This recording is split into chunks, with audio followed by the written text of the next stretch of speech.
Welcome, ladies and gentlemen, to Talkin Knicks. I'm here with Jake. We're here to talk about the worst week of Knicks basketball in recent memory. And this is coming during a season of terrible weeks of Knicks basketball. So hey, let's talk Knicks. All right, Jake. How are you doing? I'm good, man. Are Doing you real are you good. good? Is it possible to be a good Knicks fan at this point in time?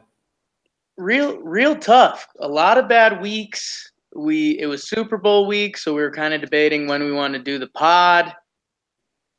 And then the Kristaps injury happened, and I looked myself in the mirror. One of the few times I've told myself I've got to be a man.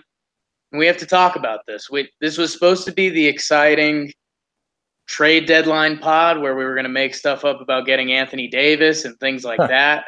Kawhi's unhappy in San Antonio. I don't know. Yeah. We dream up stupid trades like that. Now we're talking about concern about our unicorn, concern about the bad basketball we're playing, and just kind of what comes next. We still have to talk about the week that was. I'll let you go. All right, we'll talk about it. We are currently on a 4-game losing streak. Since the last time we did we beat the Nets. That was our one victory. 4-0 against the Nets on the season. Good for the Knicks.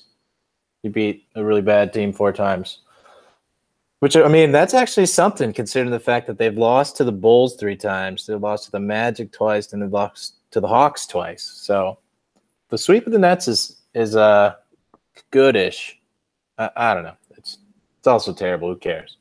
Next game, lost to the Celtics by 30 without Kyrie Irving. Terrible. Not much to say about it. Just an absolute embarrassment. Frank was hooping during the first half, and then Hornacek just didn't play him the entire third quarter, and then the Celtics were up 16 after 3, and then the Celtics just exploded against the Knicks in the fourth quarter. Knicks scored 8 points the entire fourth quarter.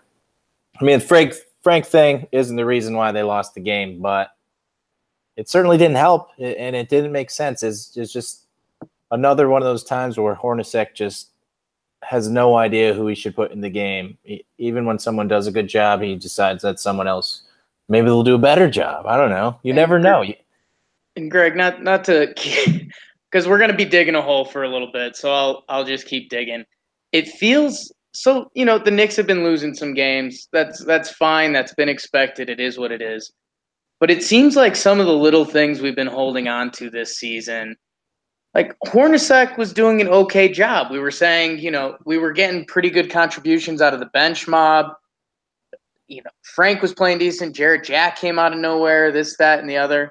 It seems like Hornacek has died as a coach. It seems like every night I'm seeing DNPs from McDermott while Baker was starting. Unfortunately, he got that injury. Oh, no. Sorry, that's a little harsh. But that is harsh. That's too harsh. But it seems like Hornacek's coaching has gone out the window a little bit. Jarrett Jack has turned into Jarrett Jack. And I can't even say Kristaps' name. But back to the games. I'm sorry. We beat Brooklyn. We lost everyone else. Yeah, so Celtics lost. Terrible. Bucks lost. Giannis did it to us again. He hit a game winner with a little over a second left. Hit a buzzer beater against us last year, which just was soul crushing. I think during that week span last year, we got hit with 2 buzzer beaters. It was like a 1 or 2 week span, and we hadn't been hit with an actual buzzer beater in 5 years or something. Made up that number 5, but it was like 5 years. You guys understand. We were just losing games the old-fashioned way. Yeah. The teams were leaving up with 0.1 seconds left or something. Anyways, Giannis leaves us with that time. Hornacek draws up a terrible play, which ends with Tim Hardaway Jr., who was 1 for 13 at the time, shooting a 3 for the win. And it didn't go in, believe it or not. So he ended the game 1 for 14. Looked like the play was drawn up for Porzingis, but Porzingis got kind of double teamed. Not really. I don't know. It kind of looked like he didn't really try hard enough to do anything. I don't know. It was terrible. So on to the Hawks game. That was another 3-point loss. The Knicks were winning. I just need to highlight one more thing. 1 for 14. That's what you just said. That's in a game you lose on a buzzer beater. That's devastating. So just dig in the hole. Continue. Yep. And that is 1 for 14 after a 1 for 10 game in that 30-point Celtics loss. And how did he follow it up in this Bucks game, Jake? 3 for 9. So hey, that's 5 for 100 in those 3 games or something like that. Around there.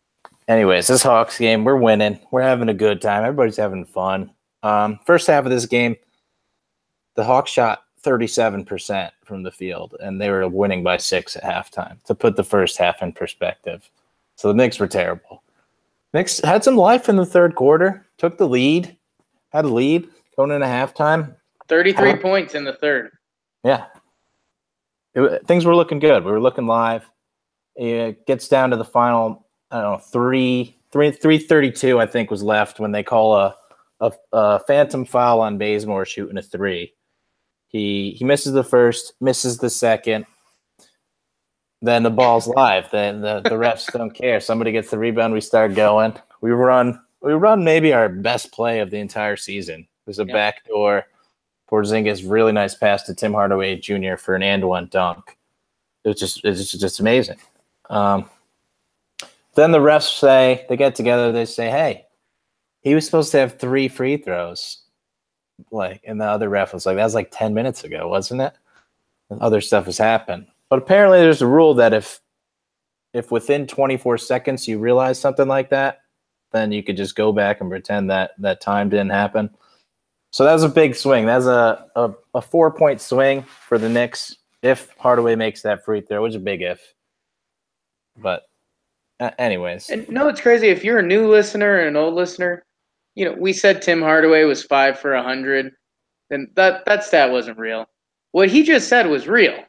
The refs missed a free throw. They played basketball and they said, "Oh boy, yeah, let's run it back from there." They played basketball, which ended in an and-one dunk for one team that they took away. They said that doesn't count. I know, everything happened, but that doesn't count. The Knicks would have had, I don't know, I think they would have been up 4 shooting a free throw. So that's potential to go up 5. Instead, Bazemore hits the free throw, they're up 2. But that's not what lost the game. That certainly didn't help. But the Knicks just, at last minute 7 seconds, legitimately worst basketball you could possibly ask for. Porzingis is at the line, shooting 2, up 3, makes the first, misses the second, but Hardaway Jr. gets the rebound. We're up 4 with 1:07 left with the ball. Hardaway Jr., as soon as he gets the rebound, turns around and shoots a fadeaway with a defender on it. Immediately. No time off the clock. Just misses, obviously. And then Hawks come down the other end. Someone misses his shot. Kyle Quinn tries to get the rebound, but he just slaps it up in the air to Dedmon, who passes it to Muscala, who hits a wide-open 3. Perfect. Sure. Knicks come down. What do? Who's the play for, Jake? Man, Tim Thomas, is he still around? It's an ISO for Kyle Quinn. That's not the play. That's not the play. But Kyle Quinn gets the ball with a lot of time left on the shot clock. Nobody's moving, trying to get open. Trey Burke's the only one trying-ish to get open, but he doesn't do a good enough job. Everyone else is standing around, so Kyle Quinn decides to take everything into his own hands with about 10 seconds left on the shot clock and just shoots and misses because we ran an ISO for Kyle Quinn with the game on the line. All right, next play. Hawks got the ball, passing the ball around. Kent Bazemore, wide open 3-pointer. And we're losing by 2. So that's good. So what do we do? We run an inbounds play, which is to Tim Thomas again? No, this is better, Jake. I don't know if you saw this. Tim Hardaway passes the ball to Trey Burke, who passes it back to Tim Hardaway before he's in bounds. So out of bounds, Hawks ball again. So yeah, you didn't actually watch this game. This is what happened. I watched. No, I missed this one. I was in the mountains, so I'm enjoying this just as much as everyone else. Yeah, this is a recap. Foul. Someone misses the first free throw. I think it's Deadman misses the first free throw. Hits the second. So we got our final chance. And who's the ball going to, Jake? We got one play to tie the game. We're down 3. Obviously, it's going to. You're going to call me crazy, Tim Thomas. It's going to Tim Hardaway after his 1 for 10 and 1 for 14, and he is 3 for 8 at this time. Shoot or shoot. God, that is. I'm gonna do the math right now. So he was 2 for 24 the previous 2 games. So he was 4. No, he was 5 for 32 at this point in time. 5 for 32. Missed terribly the most important shot of the previous game. So this play was actually drawn up for him. Like it's not like everything went wrong. This play was legitimately drawn up for Tim Hardaway Jr. after shooting 5 for 32. And he shot it, he missed it because he was shooting 5 for 32. So that's probably the worst game. That was like a Bulls loss in the grand scheme of things. And I mentioned the Knicks kind of things we were holding on to. Hornacek was doing okay. Jack was playing. The other big thing we had was home court. You know, the Garden's been rocking. We've been playing well at home. To lose a Hawks game at home like that, I mean, that's soul-crushing. That's terrible. Welcome to the soul-crushing podcast. Yeah, so anyway, can't get any worse than that home loss to the Hawks where we blew the 4-point lead in the last minute and 7 seconds left, right? Right, Jake? In comes this Bucks game. So this is where Porzingis gets injured in the second quarter. With the Knicks were winning at that point, and then they went on a little run, jumped out to a 39-30 lead, and then all hell broke loose, and they lost by a bunch. So Jake, what did you see? Let's talk about the injury, obviously. So yeah, the injury was kind of funky because we're talking about. So it looked kind of bad, but not, devastating bad. It's like, okay, walk it out, Kristaps. Yep. And then he does the universal symbol for this is a really bad injury, just reaching down and grabbing his leg like that. And, the Garden goes silent. It's one of those things. Basically, the Knicks bench, you look at each other and like, do we even play basketball anymore? Like, this is our best player. He's kind of what we do out here. And Tim Hardaway comes out. We see Shimmy Timmy, as was tweeted about. He starts balling. And then the roof just comes down on everything. All hope and souls crushed. Everyone eyeing mock drafts and how much we need to lose to get better picks. In our heads, we've traded Courtney Lee, Kyle O'Quinn, Cantor, McDermott, Thomas. Derrick Rose, is he still on the team? It just, I don't know, man. It was a tough night. And I will say I don't know if this is good news. I will spin this positive eventually, but I think it's good to bottom out. And I think that's what we're doing as the Knicks Nation right now. Yeah. I'll agree with soul crushing is probably the best way to say it. I also agree with bottoming out is good, but you would want to bottom out the way we did like a few years ago when Melo was just like, I guess I'm injured. So they just decided to sit him out for the rest of the season. And you've been talking about that all year because Porzingis has had lingering issues. Just say, all right, you're done. Just go sit over, have a season off. Don't worry about it. That was my ideal season. You and me, half joke / not joke, but ideal season, win the championship. Yep.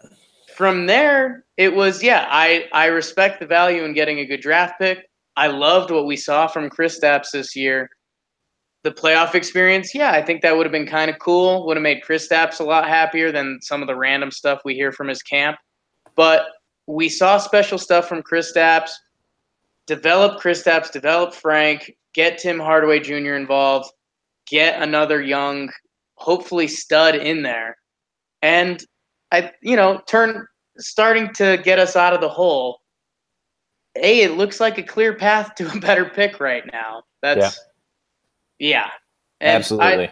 I was going to dive into this a little later on, but I'll give you. How about this? I'll feed the people my full. If you want to, life gives you lemons, make lemonade. Kristaps, we don't know the injury. I mean, what do we think is the minimum injury here? 2 weeks, a month? Yeah, that's a good question. Whatever Curry missed in the playoffs when he sprained his MCL against the Blazers. I think that's, if you didn't see it, sprained MCL would be kind of the best case. Yeah. Worst case is torn ACL, MCL, whatever you want to label it. Yeah. Either way, Kristaps is going to be out for a month, if not 9 months. So Knicks Nation, be ready for that. And playoff hopes have to be just fully out the window now, right? Do you have anything that says otherwise? No, so the Knicks were 8 games under 500 going into this game. Now they're 9 games under 500. And the 8 seed, the Sixers are not the 8 seed anymore. The Pistons are the 8 seed. They're 500. So, and they just got Blake Griffin. Yeah, they're 500. They're 500. We're 9 games under 500. So they'd have to be bad, and we'd have to get up to 500. And they're also 4-0 since they traded for Blake Griffin. Doesn't look good. So, and we're going to have a deadline pod coming up, and I think this Kristaps injury definitely changes things. I think where we were on the fence with, Willie demanded a trade, and we all kind of laughed today. We were like, dude, I get it, but like, just chill out for like 3 days because I think this is going to clear out. It's like we already banished a center. Like, chill out. we really get it, but just chill out for 2 days, man. You're getting that. If there's no action at this Knicks deadline, I always laugh when teams start burning jerseys and stuff. But what would be happening? I mean, this Courtney Lee or McDermott or Thomas or O'Quinn. Cantor, O'Quinn.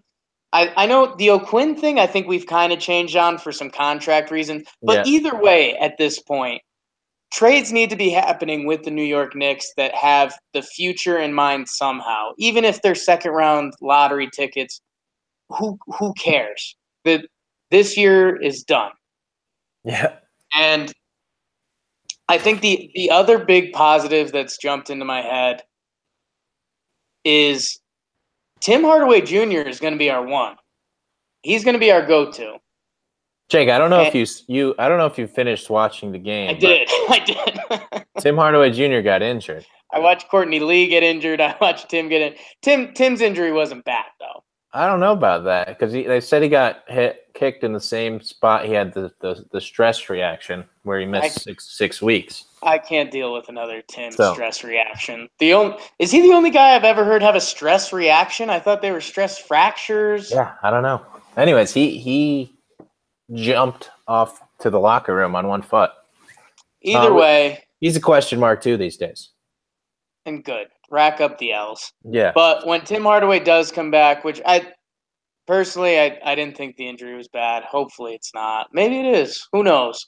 But when Tim Hardaway Jr. does come back, he's going to be a number one option, which when we were hyping ourselves on Tim Hardaway Jr., we were talking about his kind of 2 months with the Atlanta Hawks where they kind of gave him the rock and he kind of turned into 18 points per game, pretty efficient. And he still wasn't their one option. It was still kind of night by night Hawks basketball. When he comes back, let Tim Hardaway gun. Let him try to be a one. Let him take on the best defender so that when Kristaps comes back, he's built up that confidence and that skill set. maybe he doesn't build up that confidence. Maybe it's a lot of 1-for-10s again, which now we've got problems. But let Tim go at it. Develop Frank. Can I say get Jarrett Jack out of here? Have I said that before? I mean, at this point, unless Frank idolizes Jarrett Jack, he watched some Georgia Tech game in France a decade ago. There's no need for Jarrett Jack to be on this team. Trey Burke's shown enough. Frank has shown enough. Roll with it, right? That's my rant, Greg. Save me from some of the stuff I just said. No, you're right. Trey Burke has started a lot of basketball games in his career. He started as a rookie. Now that was 4 years ago. So he's experienced. It's not like you're just playing with two rookies at your point guard. If we cut Jarrett Jack, we got an experienced guard in Trey Burke who maybe hasn't reached his full potential yet, but he's been in the league for 4 years. So that he's a lottery ticket. We're hoping he turns into something better, but he's already an experienced guy. He can play. As far as getting Frank in the game, that's what we need to do. But Hornacek just insists on not doing it. I don't know if tonight he didn't put Frank in until there was less than 2 minutes left in the second half. I mean, he played in the first half, but then he sat the entire second half until that in a blowout in a game where we were losing by 20 points.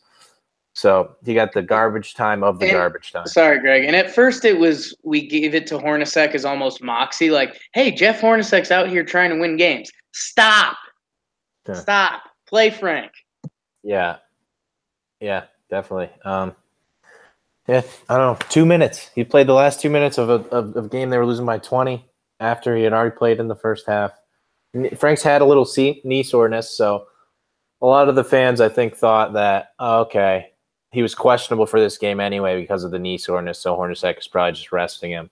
And then he puts him in the game with 2 minutes left, and it's just so frustrating. It's like, why wasn't he in the entire time? Let that knee get nice and tight, and then go out there and push it, Frank. Yeah. Dotson was in, which you like to see. Burke was in, you like to see that. But just put in Frank. Jarrett Jack has to go. All right, Jake, let's do this. Let's do this trade deadline thing. Stay or go. I'm gonna give you some names. You just say stay or go, and then we'll get to it after. I don't know if this. How do you want to do? You want to be wishful, or this is what you actually think will happen? I think I already gave away my wishful. Okay. If you're not young with some potential, no, I'll give honest answers. Of whether or not you think they'll be on the team after Thursday. Yes. And knowing it's very real possibility that nothing happens because this is the Knicks. Right. All right. So Courtney Lee. Really wish you weren't starting with that one. Yeah, I think that's the most important one because that's our actual good player who we have available. Man, I'm going to say no. In my heart of hearts, I don't believe in Knicks management that they'll be able to get value and match the contract well enough. So he's staying. And I guess staying. I mean, that's pessimistic. I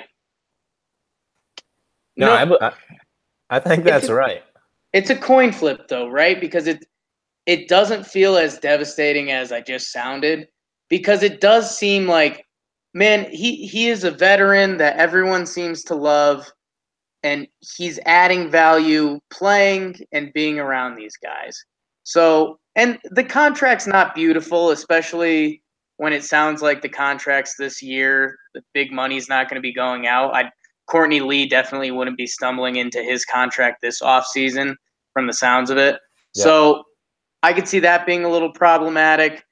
I mean, he's a perfect 3-and-D guy for a team that just seems so plug and play that I would love to see it happen. I just don't know who. There's not a ton of teams that make sense right now. Oklahoma City, I don't know. So I'm going to say he's staying. All right, I'll agree with that one. Let's go Courtney Lee light, Lance Thomas. You know, I can't put them together, but one of one of Lance Thomas and Doug McDermott will be gone. All right. I don't know which one. It sounds like a pretty lame answer, but there's either a team that says, "Hey, I can get Lance Thomas for a second round pick, a guy that can defend a little bit and shoot some corner threes," or it's a team saying, "Hey, we need a 3-ball gunner off the bench when we need it.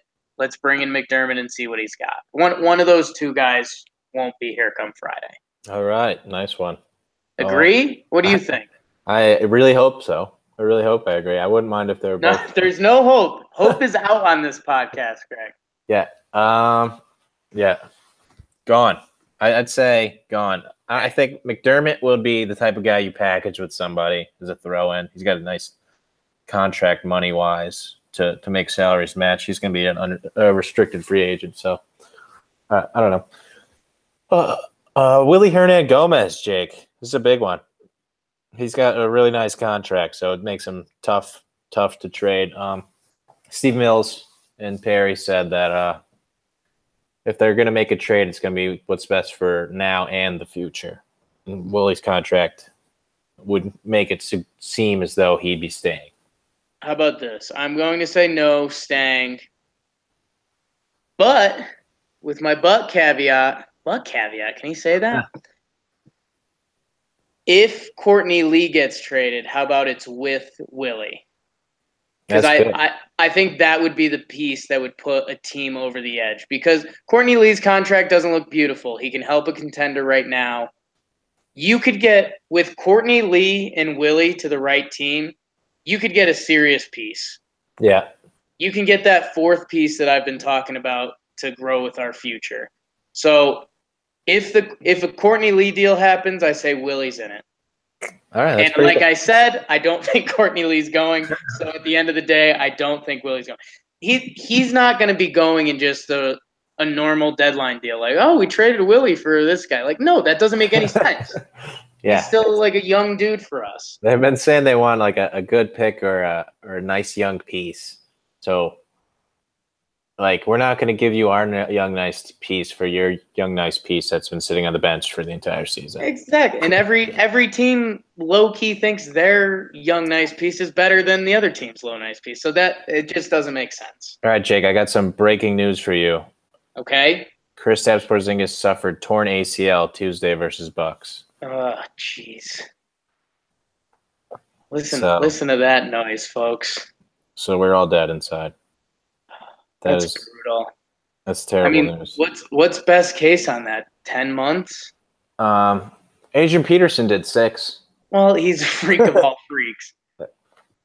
Yeah, that's devastating news. That's so devastating, man. I mean, he doesn't rely extremely on his athletic ability, but if he loses a chunk of his athletic ability, he's not the same threat. Yeah.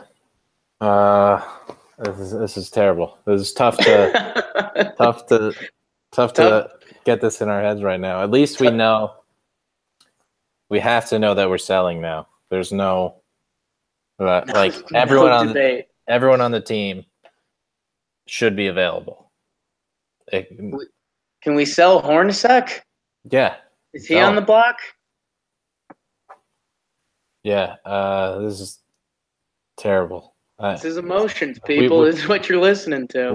We've hit a very, very big wall in our franchise. This is our future.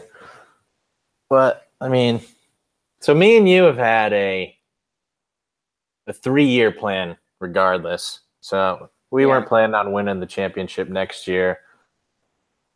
But we need some examples of NBA players who have torn their ACLs who are still good. Jabari Parker tore his ACL, was good, tore his ACL again. Yeah. That's half promising and half terrible. It feels like we're at the point in modern medicine where I can't remember the last time one torn ACL really stopped a guy. Yeah. Derrick Rose had a litany of injuries. Jabari, we still don't really know. Shumpert. Shump, I mean, he was like okay on the Cavs for a while, but then he just never learned how to shoot. yeah, he's a little bit of a head case. Yeah. I don't know. I mean, it turns next year was looking like hey, let's really try to get to the playoffs with Chris Stapps to make him happy. Now it's just Chris Stapps' health, developing Frank, developing our upcoming draft pick, and hopefully developing a fourth piece that we can either get at this deadline or get in the offseason next year. Yeah, need something to happen. Pretty distraught right now, to be I honest. know. And so Uh, here's a question. Do we think, and I don't like my answer to this question. I guess that's why I'm asking. Do we think this really affects what the Knicks are going to do at the deadline? Like, do you think there's like a Lance Thomas second round pick trade that was sitting out there that they thought they weren't going to do that they are going to do? um, I mean, I can't imagine it affects it that much because we were 9 games under 500 right now, so you weren't going to make up those 9 games in the next 28 games that we have left in the season. So, but I think the image that they wanted to create for Porzingis was that they were trying, but now that he's injured, they don't even have to make that seem That's that way. true. That's kind of a positive spin, like the Yeah. saddest positive spin ever. So, Man, that's tough. I mean, so the names we haven't really mentioned. I mean, we could mention Beasley. It seems like there hasn't been a rumor around that at all, which still blows my mind. You know what? Can we screw Tim Hardaway as the one. Let Michael Beasley play like LeBron James for a month and just see what happens. I don't yeah. care if we lose every game or win every game. Kind of fun, kind of could become a part of the city. That rant was just pure lost emotion in the whole Porzingis thing. I guess O'Quinn or Cantor, Greg. Do you see either of them leaving? I guess O'Quinn is the most likely, right? Yeah, so Cantor today also was looking pretty injured. He wasn't looking too good. He's a beast. He's a warrior. Wasn't looking too good. Making a lot of money on his contract, and it's kind of tough to trade a big contract like that attached to a player like Cantor. We wouldn't get anything good back. I know that's what a lot of Nick Nation probably doesn't understand is that Cantor gets you that 17 and 17, but he's unplayable on defense. Tough contract. So if we see a Cantor trade, I feel like we're not going to be happy about it. I don't even see us getting a second round pick back. We're just going to get like a bad contract back, right? Yeah, you're just going to get $19 million of split into two people, probably, if I had to guess. Yeah, so O'Quinn is a different case. We've been largely on the get Kyle O'Quinn off our team bandwagon for a while, but we love him as a player, love this guy, but there's just his contract and his position just seemed like the perfect person to trade for something valuable. Making $4 million this year, so you could just dump him for something cheap and get a pick. You got a player option for $4 million next year that everyone thinks he's going to decline because he's good at basketball. But like we've been talking, the market for this summer isn't looking too hot. And considering O'Quinn very well could pick that up, which again, teams could be looking at in a positive light or a negative light, which is pretty hilarious. Yeah. So is he on the Knicks come Friday? I think he is because I think they're going to try to re-sign him. We talked about this because we've been talking about the center market, the way the NBA is moving away from centers. You could see a guy like him getting, I don't know, 2 years, $13 million. That's nothing. Yeah. So, yeah, you'd want to keep him around for that amount of money.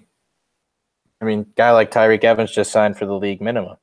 And I was reading an article that says that there's going to be a lot of players this summer who are good players signing for the minimum. And if you're Kyle O'Quinn, you hear that sentence and you have to think you're like you're the picture that pops up in that sentence. Like 2 years ago, yes, you would have cleaned up. Next year, it's not looking so great for you, which is tough. But I don't know. I'm gonna say Kyle O'Quinn's gone, and I don't think it's the value we're looking for. I think it may just be a second round pick. But at this point, with where our season's heading, and you're the Knicks, why not? Why not get Willie on the floor? Just I why not, folks? Yeah. And maybe we have an Aroldis Chapman situation where we send him on his way and then we just pick him up again. Who cares? I like that. I like that a lot. But in reality, if we sent him on his way, he'd probably go to try to find some team that's closer to winning. One of those darn winning teams. Yeah, but shucks. All right, I got an important one. So this guy doesn't necessarily have to be traded, but is he going to be on our team for the rest of the season? Jarrett Jack. Jarrett Jack has to be off the team in the nicest way, or at least almost go full player coach Joe Noah when he was still nice to us, or go Carmelo fake injury. But and again, it's going to come off harsh now because Jarrett Jack gave us a lot. He gave us hope for a month and a half, 2 months that we didn't think we'd have it all this season. And I thank him for that. There was a couple nights where he balled out, which was kind of cool to see. But if you're Jarrett Jack and you're the Knicks, like, what need do you have for each other at this point? You know, I see him buy out Washington Wizards, something like that. No, if it is a trade, it's going to be one of those trades where there's the clause in the contract where it's like, oh, you get our pick if it's pick 56 through 60. Yeah. And it's like, well, if that doesn't happen, then it's just nothing. Yeah. But Jarrett Jack can't finish the season on this team, right? Yeah, so there's two things. He either can't finish the season on the team because we just cut him and we just take a flyer on anybody really, on a 10-day contract, or he just takes Ramon Sessions' seat on the bench and he just never plays, which is also a option. Which if he wants and Frank likes him and if Jarrett Jack's the kind of guy that wants to be a future coach, like, I have no qualms with that. But he cannot be taking minutes away from Frank, never mind Trey Burke. Yeah, so he could stay on the team. He just cannot play. That's our rule. The Storielli syndrome.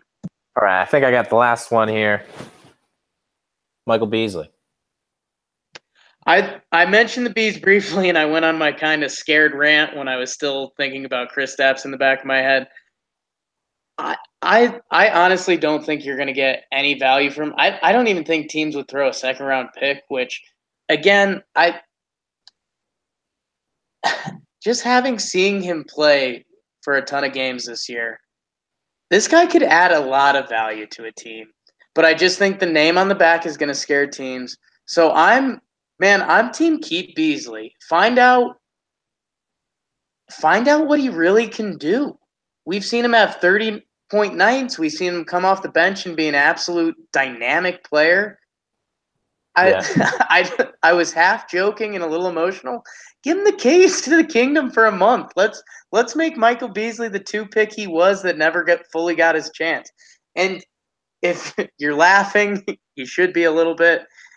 If you're believing in it, you also should be a little bit. This guy has done some special things on different nights this year. And if you're the Knicks, hey, maybe he does this and the other teams don't buy in, and you can get a guy that's a really valuable asset and sign him to what turns out to be a really nice 2 to 3 year deal or something like that. Yeah. But there's while I say that, I don't think there's a GM in their right mind that's going to offer the Knicks anything. Yeah. All right. So they got him for the minimum this year. You could see him maybe getting him back for the minimum next year. And I mean, they could do that, or again, what if he shows a little bit of what he shows in his good game, or if he just shows a consistent I don't know. Like, if Michael Beasley had 14 points per game the rest of the year, none of us would be shocked. Mm-hmm. And you know what? I don't have all the contract stuff laid out in front of me, but God, you could throw him a 2-year $8 million deal, and it could really pay off for you. Again, those numbers aren't exact. Don't listen to those at all. But No, but that sounds right to me. you could have a very team-friendly Michael Beasley contract, which a lot of words that nobody expected to be together at any point. But I don't know. He doesn't seem like there's a way that he would a team that would really dig him enough to take a bite. You know what? If Courtney Lee's out, he's in that trade somehow. How about that? That's what I'll feed the people with. Yeah, that's what you're gonna say about everybody, I guess. Yes. All right. Well, I mean, I think we covered most of it, unless you got more to talk about. No, I think we showed some people some raw emotion. I think that's what the people need. And yeah, we were excited. We were excited. Excited is such the wrong word. We thought we had to talk about the trade deadline. We were excited about that, and then the Kristaps thing just kind of threw the final wrench into everything. And it's a sad night for Knicks Nation. Even if you were wishing to tank in whatever way possible, this was what, the worst case scenario. Yeah, this is absolutely the worst case scenario. Maybe the only worst cases I could think of is Andrew Bogut's arm injury that never healed, so he can't shoot normally. Like that.